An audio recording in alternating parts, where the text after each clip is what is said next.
Hey, everybody. Welcome to another episode from your own pathway, leadership and mental well being. For those who don't know me, my name is Paya. I'm a licensed psychotherapist and trauma informed leadership consultant. I use that experience to help leaders and organizations diagnose what's not working and realign to their foundations, values, and integrity. Because leadership isn't just about performance, it's about how systems impact people. So let's own it. So today's episode may trigger some people, and yet, I realize in doing this work that the work that I do will likely make people uncomfortable and trigger certain things for people, especially who are in leadership and who, honestly, I'm gonna say this, who may have benefited from the comfort of what the system may have protected. And so today's episode might just do that because today's episode is talking about why consulting is cheap relief and why, when organizations hire certain consultants, why the problems keep returning. So, what if I told you that some of the most expensive solutions organizations buy are self cheap relief? Not because of the invoice, but because of the depth. And in today's episode, I want to talk about why so many organizations spend large amounts of money on consulting, on leadership, on executive coaching, on DEI initiatives, and cultural work, retreats. And often, in doing this, they bring in high profile, well known speakers to motivate people to change. They spend money trying to create movement. They spend money trying to improve morale. They spend money trying to fix culture. They spend money trying to increase engagement. And they spend money to try to help leaders lead better. All great. And yet, after all of this investment, the same issues keep showing up: the burnout, the turnover, the confusion. And with that comes maybe the reactive leadership. And oftentimes it comes to stall execution and the cultural dysfunction. And I would say, because many organizations are responding to symptoms, all the things that I mentioned, the burnout, the low morale, that's all symptoms of a organization and especially a system. And the symptoms is what is visible. So they react to what is painful. And so what happens is systems or organizations try to fix what is often loud, but they often do not go deep enough into the system to really figure out what is producing those outcomes. So the real question becomes, if organizations are spending so much money, why? Why do the same problems keep repeating again and again? And today's episode is about cheap relief. And what do I mean by this? Because many organizations keep buying. It may be uncomfortable to hear this, but organizations cannot make systematic change from a place of comfort. Yes, I said that. Because growth requires honesty and change requires examination. Transformation requires depth. And today's episode is about being real, and it's also about naming what often gets protected. So let's get right into it. So, the first thing I want to talk about is motivation versus transformation. And earlier this year, I made an episode for my therapy conversations episode. And if you haven't had a chance to watch that, I will put in the link in the description box. And the purpose of my episode was to really talk about this. When I first started doing this type of work, I realized that the people that were being invited to go to organizations and corporations to talk about conflict were often not clinical therapists. They were often HR, they had like MBAs, or even sometimes juris doctors. Like pro- professional backgrounds that you would not think that would have these kind of skills. And so I kind of thought about that. And then I realized this. It was about cheap relief. And so I made an episode on that for therapy conversations. And so I explained why so many companies bring in people to talk about mental health or resilience, motivation, or performance don't actually have the clinical mental health training. And they choose to bring in recognizable names. They choose to bring in influencers. They choose to bring in motivational personalities. They choose to bring in celebrity experts. They choose to bring in big name brands. And dare I say, the kind of speakers you will see in a very TED Talk style format. Yes, yes, I am going there today. And again, I want to be clear, this is not about targeting any one person. This is about understanding what organizations are actually buying when they make those decisions. Because sometimes they're not buying transformation. What they are is they are buying relief, temporary relief, cheap relief. And sometimes what that does is that it creates energy in the room for a moment. But that does not change the system. People have to return tomorrow to those systems. Yes, a powerful talk can feel good, it can feel great. It can feel emotional. The message is emotional and it can be so inspiring. When you have a big name speaker, yes, it can create excitement, but excitement is not the same as repair. Energy is not the same as healing. Motivation is not the same as transformation. And in some cases, these moments can also function as organizational optics. So, what does that mean? Well, it means that this is a way for organizations to say, see, we invited this, big influential person. And this shows that, you know what? We care. We do care because we invited, let's say, Mel Robbins. Yes. But other episodes talk about Mel Robbins. And this is no shade of Mel Robbins, but they invite these big names. Like, okay, we invited Mel Robbins. So we invited Brene Brown to talk about vulnerability. It shows how much we care. We brought in someone important. We invested in our people. We're talking about resilience. We're talking about, vulnerability and how vulnerability can be so great. And when you show that vulnerability, especially in the workplace, we're talking about change. And again, sometimes those conversations are truly genuine, but sometimes they become lip service. Why? Because care is not proven by who you hire to speak.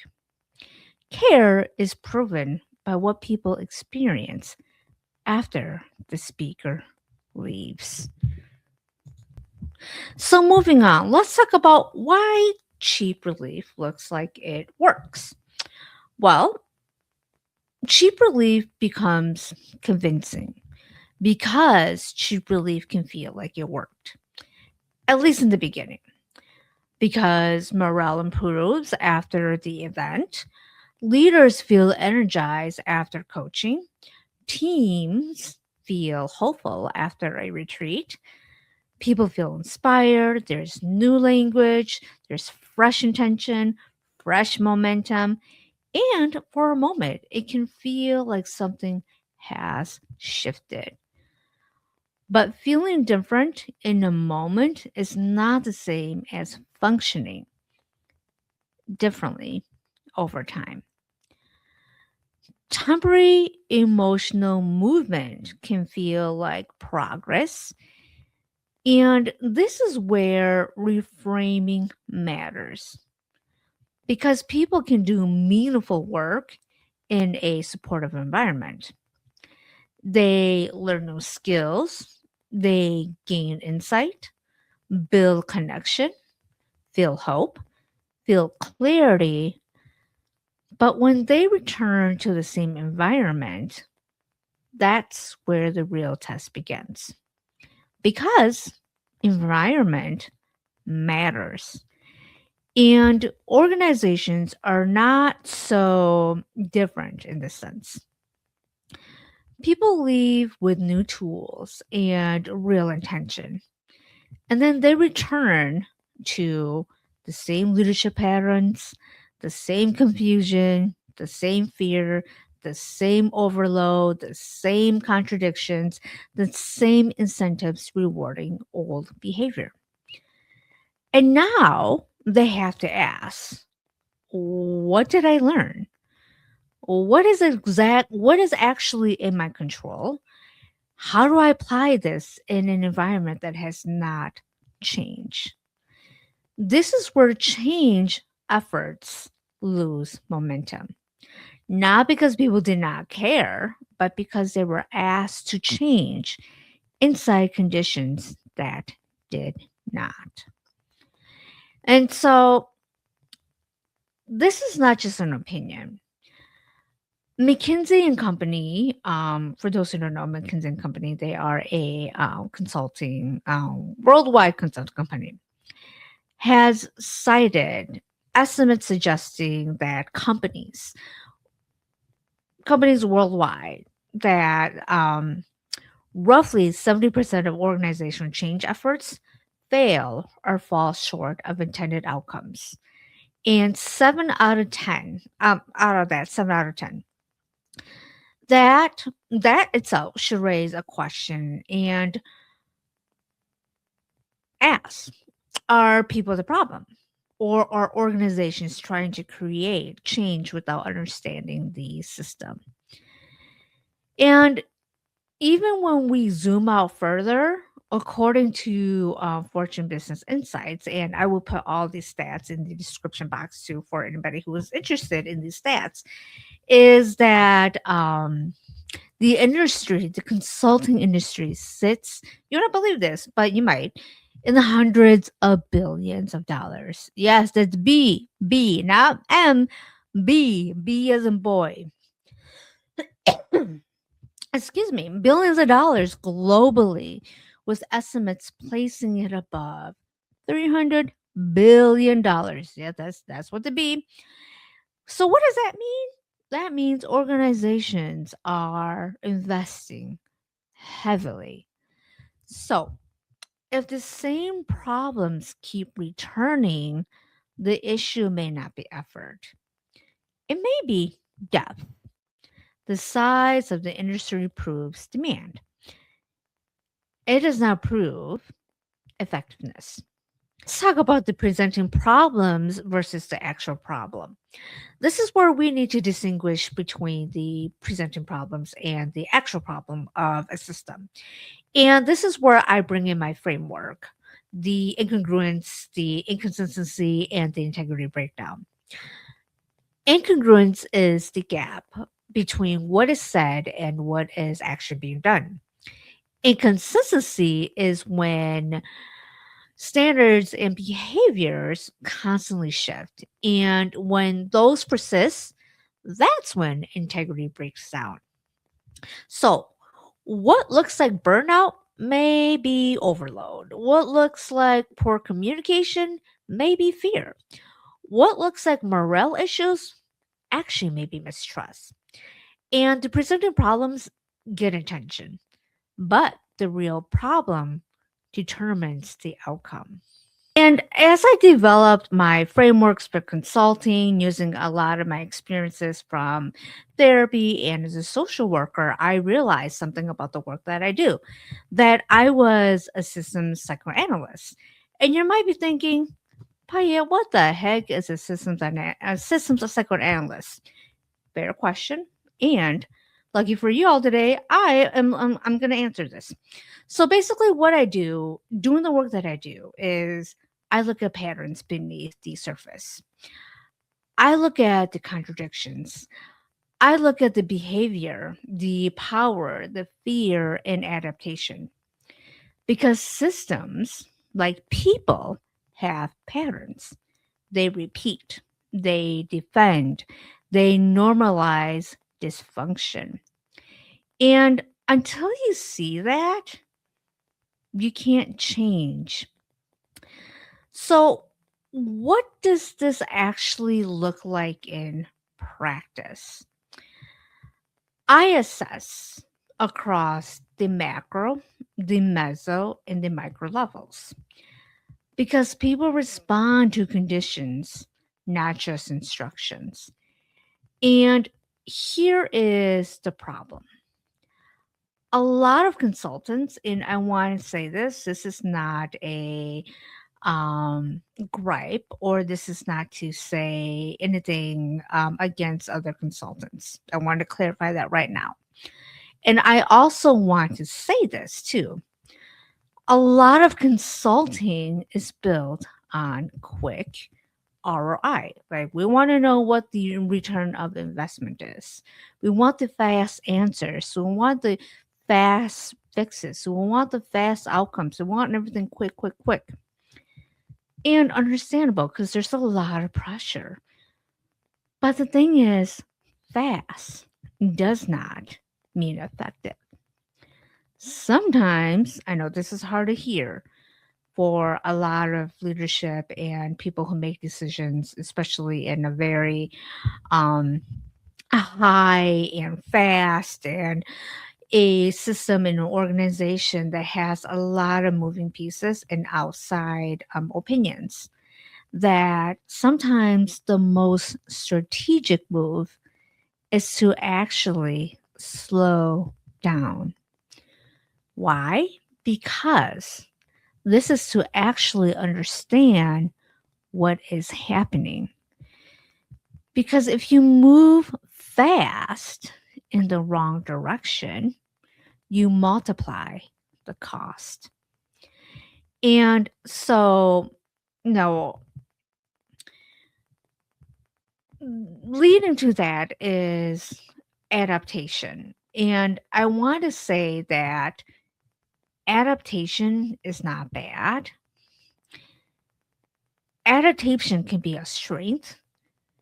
But the question is, when you are a system and you're asking people to adapt quick, you're asking your people within your organization and your system to adapt, it's not a bad thing. And it can definitely be a strength. But the question is, what are you asking your people? What are you asking people to adapt to? Is it to adapt to healthy systems? Or is it to adapt to dysfunction? Because people will adapt to whatever it is that is required. And that adaptation will eventually become your culture and become the normalization within a system. So let's talk about what real transformation requires from the cheap relief. It requires truth, it requires accurate assessment, It requires leadership congruence. It requires psychological safety and aligned incentives. If well being is being promoted, but overload is normalized or boundaries are punished, the system will follow the workload and the punishment. Systems follow what is reinforced, and real transformation requires time and discomfort. So, let me leave you with this as I close down the episode. If your organization keeps repeating the same issues after every initiative, after every consultant, after every training, and after every program, the issue may not be the effort. It may be the system because cheap relief looks good. It feels good. It creates movement in the short term. But if the root causes are not examined, the systems will return every time because systems produce what they are structured to produce. So stop asking how to manage these symptoms and start asking what is actually creating it. And that is where real leadership begins. That is where real transformation begins. And that is the difference between looking like change and becoming it. So, that is all I have for you all today for this week's episode about cheap relief. And again, I know this episode may come off, being uncomfortable, but in order for change to happen, sometimes discomfort needs to happen. But if you're watching this and this is, you're experiencing discomfort, I would challenge you and ask, what is discomforting about this? So, again, this is your own pathway of leadership and winning to well being. As always, lead with alignment, lead with regulation, lead with accountability, and especially lead with integrity and own it. I will see y'all next time. Take care. Bye.